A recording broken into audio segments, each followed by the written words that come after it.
Hi, everyone. Welcome. I am so excited to introduce Ms. Lavon Williams to talk about our Community Action Board and all of the awesome resources that are from our Family Services Department. Lavon, introduce yourself, maybe talk a little bit about what you do, and then maybe you can share some of these resources and how the community can tap into them. Absolutely. Well, I am so excited to be with you today.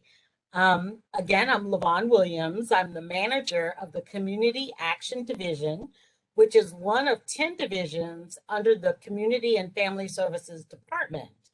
All of the agencies for the most part, under Community and Family Services are social services or citizen front or citizen facing agencies that provide services and programs that benefit the citizens of Orange County. So it's kind of how we're all connected and looped together. And so, what the Community Action Division does on a daily basis is we have a motto that we say we are helping people changing lives. What we do is we provide social services programs specifically funded by the federal government um, that help citizens become economically self-sufficient. And so what we will do is we will talk today about the programs under the Community Action Division, but I may also jump and share a little bit about some of our sister divisions that we also partner with as well. So just so you understand the organization and how we're all set up, again, I said we're one of 10 divisions under Community and Family Services. So we have the Citizens Commission for Children, whose mission it is to serve youth particularly, but it's kind of hard to do that in isolation. So they also support families as families are dealing with issues related to their youth or to their children. And then we have the Citizen Resource and Outreach Division, which is responsible for things like veteran affairs and crisis situations for families. We have our division, Community Action, which I'll talk about in much more detail in a minute. We have Cooperative Extension, that is a partnership with the University of Florida up in Gainesville. They have a satellite office here, which really helps citizens from all kinds of resources to strengthen the family and to help particularly encourage sustainability and resiliency in our community. We have an internal division, which is our fiscal and operations support. We have Head Start, which concentrates on youth between, I believe it's ages 3 to 5. And then we also have mental health and homelessness, which kind of speaks for itself. They try to provide services for youth and adults that are dealing with mental health issues or are precariously housed. So if you can go to the next slide.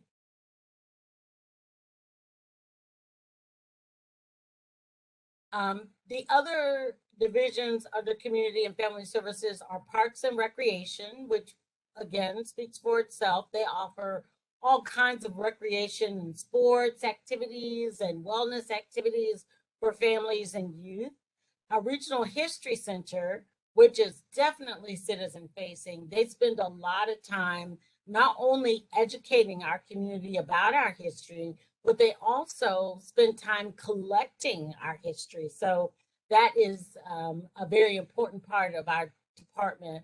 Youth and Family Services is responsible for working with our youth and families to make sure to get them out of crisis situations. So under Youth and Family Services is our youth shelter and also our Greater Oaks Village, Great Oaks Village, which is a foster home, a group foster home for children who are hard to and difficult to place in our community.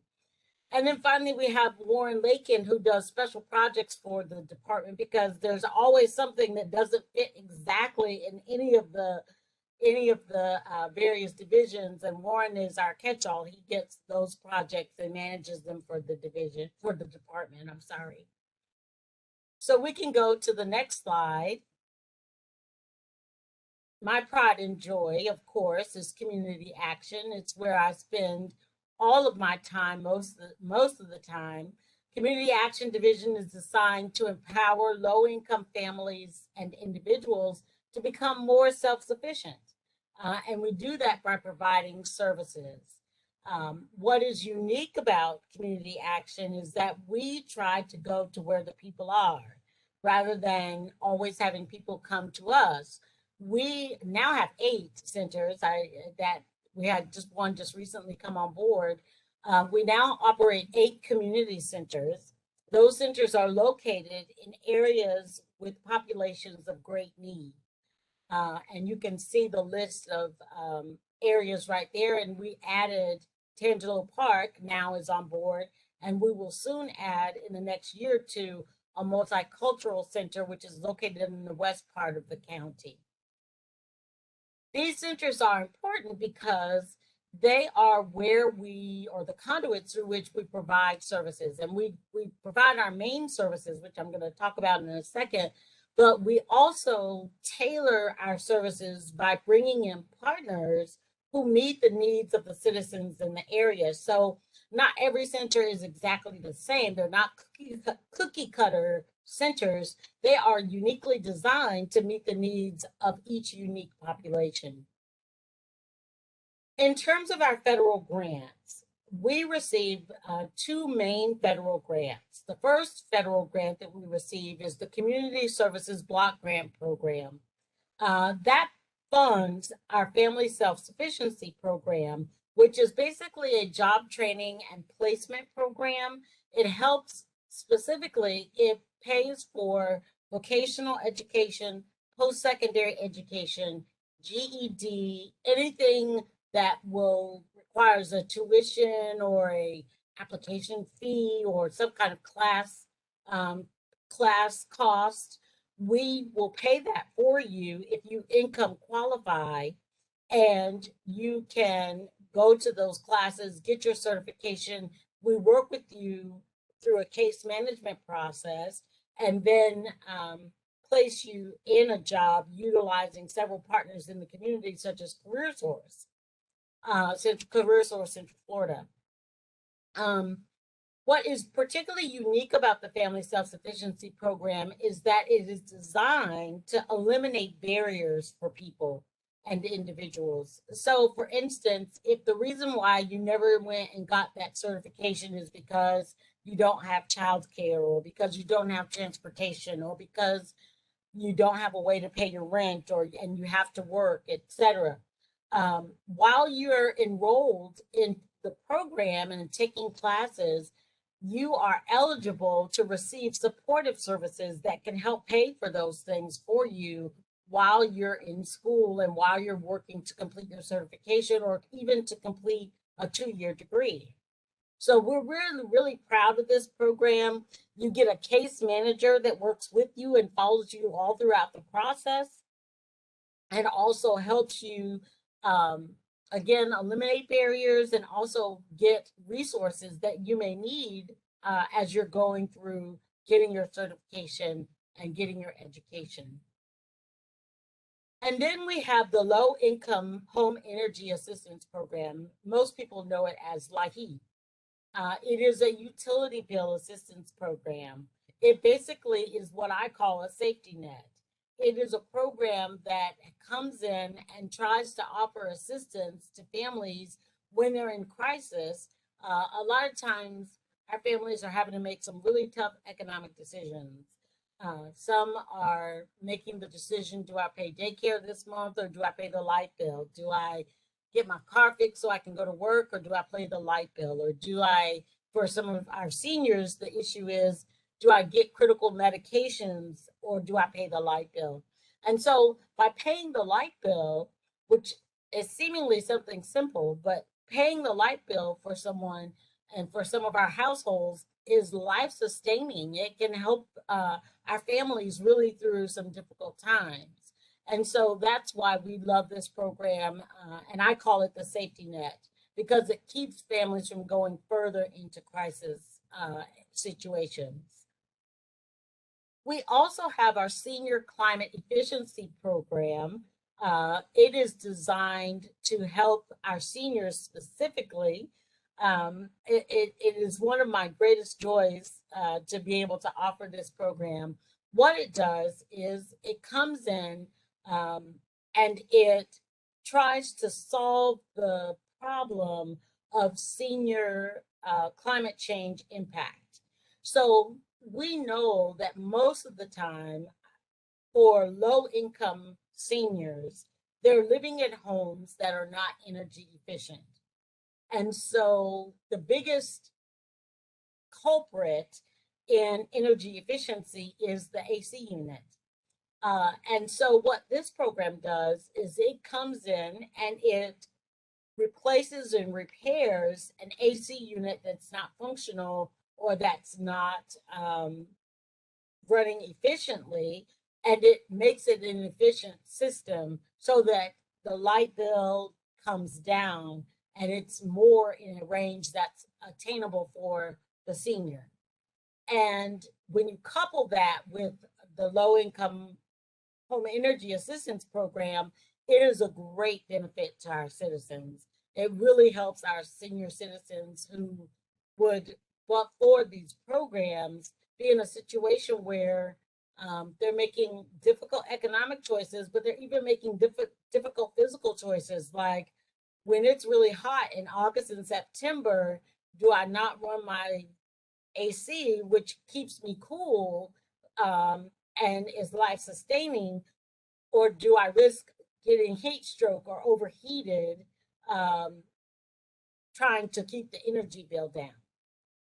So that's why I like the Senior Climate Efficiency Program. It helps address issues of our seniors. And we were very fortunate to couple this with a grant from the state of Florida, which allows us to do water heaters as well. So we're able to put water heaters in through this program just for this year as well too. We're also looking to incorporate that into the overall program, but for right now, it's only available for a year with the grant.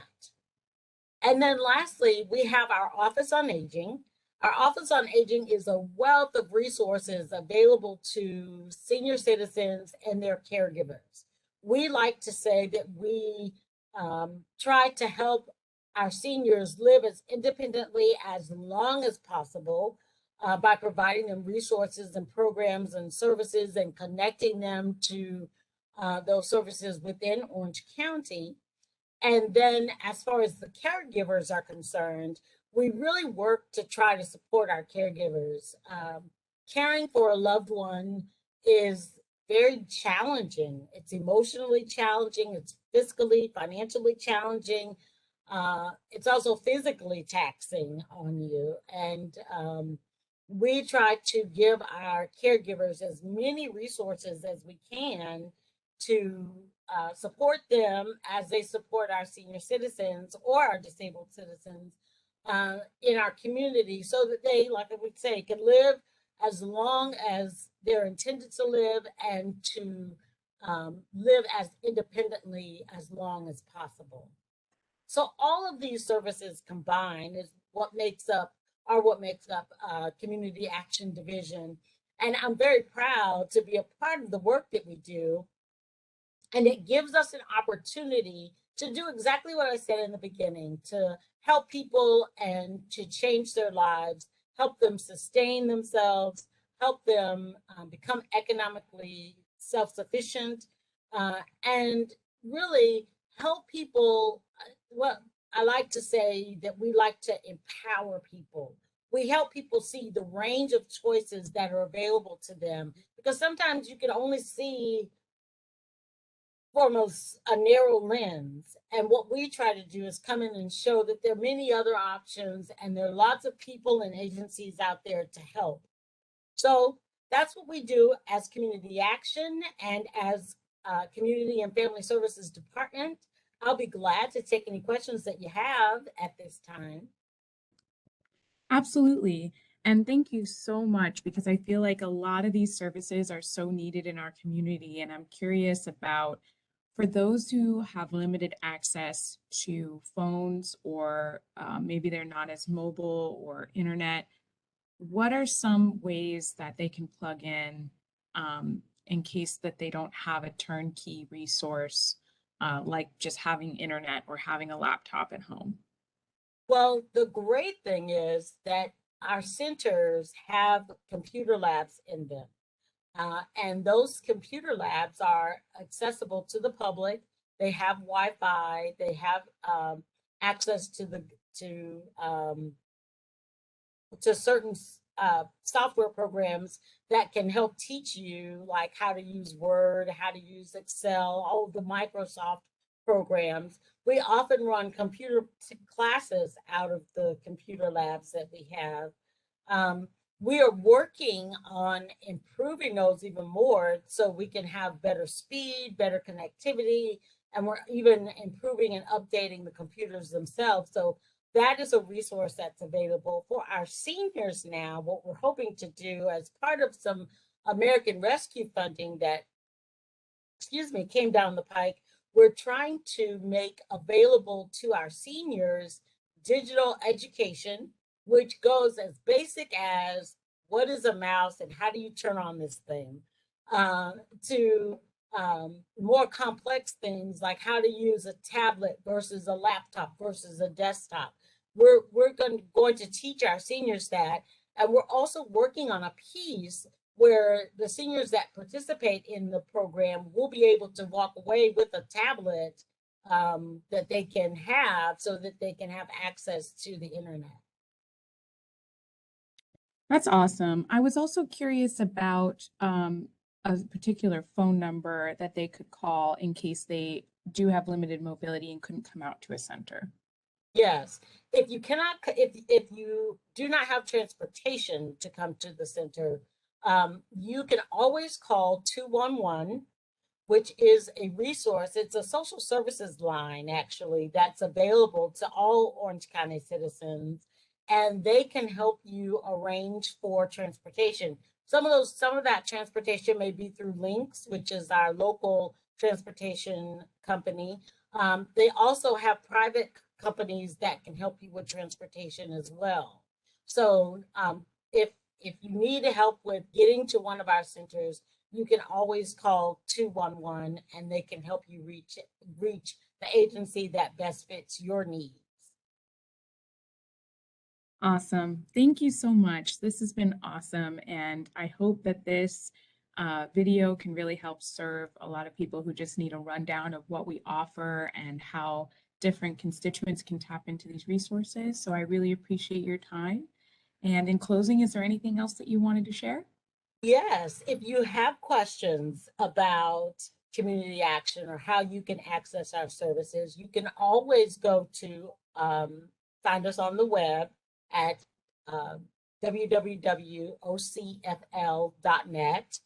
Or if you want to call us, you can do that as well. You can reach out to 407-836-9333, and we will get you to the program that you need. You don't need to remember the name of the program. If you just tell us what you need, we'll get you to the right person. Amazing. Thank you so much. I so appreciate you, and I hope you have a wonderful weekend. And thank you all Thank so much you. for watching.